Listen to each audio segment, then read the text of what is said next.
الله الذي خلقكم ثم رزقكم ثم يميتكم ثم يحييكم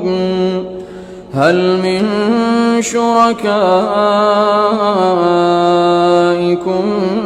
من يفعل من ذلكم من شيء